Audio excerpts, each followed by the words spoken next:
Hey everyone, welcome back to Engelbart. What have we got here? Why, I'm starting a brand new series, and this is the very first episode. It's called The Good, the Bad, and the Fugly. In each episode, I'll be taking a look at 3 arcade games ported to the Amiga. I'll explain what you'll see in each episode in just a moment or two here. Even though the story of the Amiga is incredibly compelling, I'm not going to get into it right now. I'll just tell you that if you're not familiar with it, the Amiga was a 16-bit home computer that was released originally in 1985, and at the time it came out, it had graphics and sound capabilities far beyond any other consumer-grade products that were available at the time. The Amiga was powered by a Motorola 68000 CPU and employed custom graphics and sound chips. It was most popular in Europe, but it was actually developed here in the US. It was also available here in the US, and on a personal note, my family and I have had probably about 5 different Amiga models ever since the product was originally launched, and we had the very first one, the Amiga 1000, which was incredibly short-lived. Despite all of its power, the Amiga gained a reputation for awful arcade ports. Is it warranted? Well, kinda. While the quality of ports covers the whole spectrum, the ones that are bad are really bad. So bad that they probably color the entire perception of the computer as a gaming platform. To prove that not every arcade port in the system is complete trash, I'll be showing you one good port, one bad port, and one fugly one in each episode. A good port means the game translated well to the Amiga, not necessarily that it was a good arcade game to begin with. You can probably figure out what a bad port is. Fugly ports are usually hideous to look at, but might play just fine. Here's some context on what to expect. First, while the Amiga could handle parallax scrolling pretty easily, it was often neglected because using full-screen parallax came at the cost of color reduction. When it comes to sound, well, that may be the bigger issue. Some devs decided that music is for jerks and just removed all of it from their ports. Sometimes you would get just one song that played through the entire game, which may or may not have been from the arcade version. Other times, the devs threw out the arcade musical tracks and just made up a bunch of their own. As far as sound quality, expect that to be all over the place as well. The Amiga used sampled sound, sort of like the SNES would about 6 years after it, but only had 4 channels with forced stereo separation. In your travels on the World Wide Net Web, you may have seen or heard some comments about the quality of Amiga arcade ports. They aren't from the original developers or companies. The devs had very little development time. They didn't have access to the source code. They just ported this from the Atari ST! And that's all true. Most of the games we're going to look at in this series were developed in Europe, and the original Japanese publishers viewed these clearly as nothing more than quick, easy cash, and they didn't care at all about the end product's quality. Because of that, we've ended up with some truly disastrous ports on a magnitude of which you cannot possibly imagine if you have not seen them before. With that out of the way, let's jump in, shall we? Here's a quick look at the arcade version of Shadow Dancer. It ran on Sega's System 18 board, which was basically a slightly souped-up System 16 board. If you were not aware, this was the arcade sequel to Shinobi, and plays similarly to that game except they added an attack dog. While I'm not reviewing the game here, I will tell you that in general, it's okay, but it's not nearly as good as the original. It's a little slower, the music isn't as good, some levels are too long or too difficult. In general, it's just not as much fun. But it isn't bad, it's just good instead of great like the original Shinobi. Now here's a look at the Amiga version. The Amiga is powered by basically the same CPU as the arcade game. The sample-based 4-channel sound on the Amiga is incredibly different from the 8-channel FM and PCM sound of the arcade game. The video capabilities of the Amiga are significantly different as well. You see, the Amiga's most common video mode for many years was 320 by 200 pixels, for NTSC at least, with 32 colors on screen from a palette of 4096. There were other modes available, and newer versions of the computer added even more, but they were seldom used in commercial games until near the end of the computer's life. Now let's see these two games up and running side by side. Gameplay-wise, the Amiga version is good and pretty accurately recreates the arcade game's play mechanics and feel. However, the arcade game had 3 buttons: attack, jump, and magic. On the Amiga, we have to deal with a joystick that has only one single fire button. So how does Shadow Dancer work on the Amiga then? The button fires shuriken, up jumps, you hold the button and press up or down to jump between levels, and press the spacebar for magic. While the Amiga could use multi-button controllers just fine, very few games actually did so. The visuals are pretty good on the Amiga version. It runs at about half the frame rate of the arcade version, which is frankly very common on Amiga ports of arcade games, but it does retain the look and feel of the arcade version pretty well.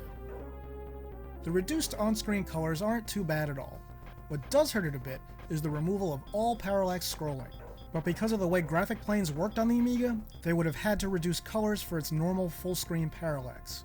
This bridge level? Yeah, it's pretty ugly on the Amiga, unfortunately, but it may have looked even worse if they had tried to implement parallax scrolling. As far as sound goes, the music doesn't play in the same places as the arcade version, and it's missing songs. It can be a tad on the obnoxious side, but it isn't too bad overall.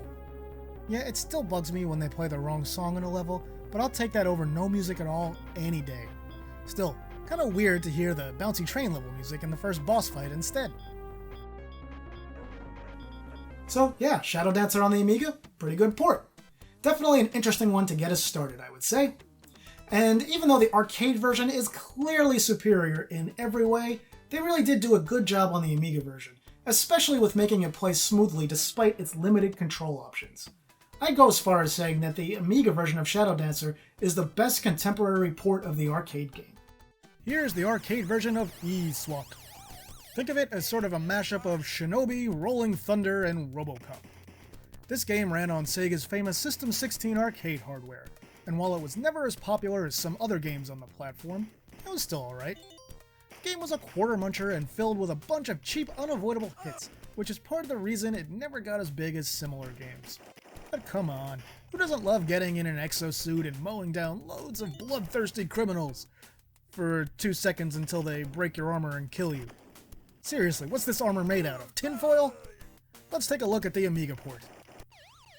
Yeah, okay, it's E-Swat on the Amiga, only way worse. What a show. What's wrong here exactly? First off, it's ugly, the color palette is weird, they removed all of the in-game music, the controls are a nightmare, it's choppy, it slows down, and it just feels laggy. In short, it stinks. Seriously, this game has pretty much no redeeming qualities and is in no way worth playing. For an idea of how bad the controls are, you press up to aim and fire upward. You have to press diagonally up in either direction to jump. To jump up a level a la Shinobi, you have to hold the fire button and then press diagonally up. The controls are terrible. Side by side, you can really see what a poor job the developers did with this version of the game.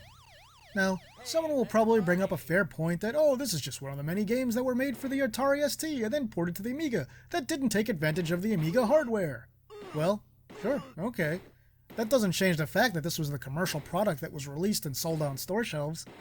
Yeah, that situation sucked for Amiga owners like me, well, my dad technically, but what can you do? If someone gave me the super weird choice to play this game for 30 minutes straight and live for another 40 years, or just die right on the spot, all I can say is, I'd really have to think about it. Ugh. Sorry, I was trying to wash the stink of E-Swat off my hands with some alcohol, but that Jack Daniels doesn't seem to be cleaning anything! You may have noticed a little theme with this episode, and I'm sticking to it now. Here's the arcade version of Shinobi. It's an absolute classic. Most gamers who grew up in the 80s know this game well. It's great! You're a ninja, you throw stars, fire bullets, kick, slash, and ninjutsu your way through a criminal organization while rescue and kidnap kids, one of whom in each level gives you a gun. Why didn't he just shoot the ninjas that captured him? Shinobi may just be the 1980th video game to come out of the 1980s, which means it was awesome. Oh yeah, it also ran on the System 16 arcade board. So let's see what the Amiga version is like. Youch. What the f*** happened here? Yeah, this game is the embodiment of the word fugly. On first sight, you can't help but think this port is terrible. It's got an embarrassingly low frame rate, it's choppy, the characters are incredibly awkward and ugly. I mean, look at this! If this game were a baby, when it was born, the doctor would have slapped its mother. Yeah, that's a terrible old joke, just like Amiga Shinobi's graphics. side by side, well, it just gets worse. The arcade version is so lovely and smooth. But here's the thing about Shinobi on the Amiga. As ugly as it is, and it is ugly, it actually plays pretty well aside from some janky collision detection on occasion. The Amiga version of Shinobi actually has everything from the arcade game included, unlike, say, the terribly neutered PC Engine port that removed the gun power-up, all close-range attacks, all of Mission 2, and the bonus stages. Sound is kind of okay, definitely nothing special. But okay, as it turns out, is relatively exceptional in the realm of Amiga arcade ports. The music is tolerable except for the bonus stage. For the bonus stage, they endlessly loop about a 6-second sample of the arcade game's bonus stage music, which becomes incredibly annoying and shrill approximately 1 second in.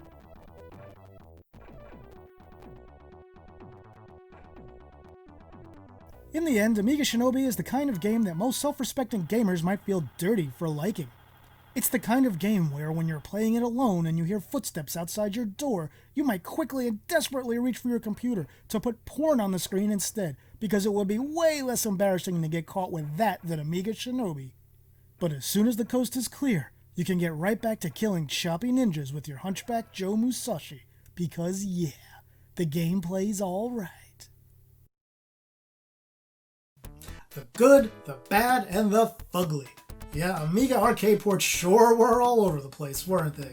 They were very much like a box of chocolates. You never know what you're gonna get. In fact, the single biggest disappointment of my entire video game playing life came in the form of an arcade port that arrived on the Amiga.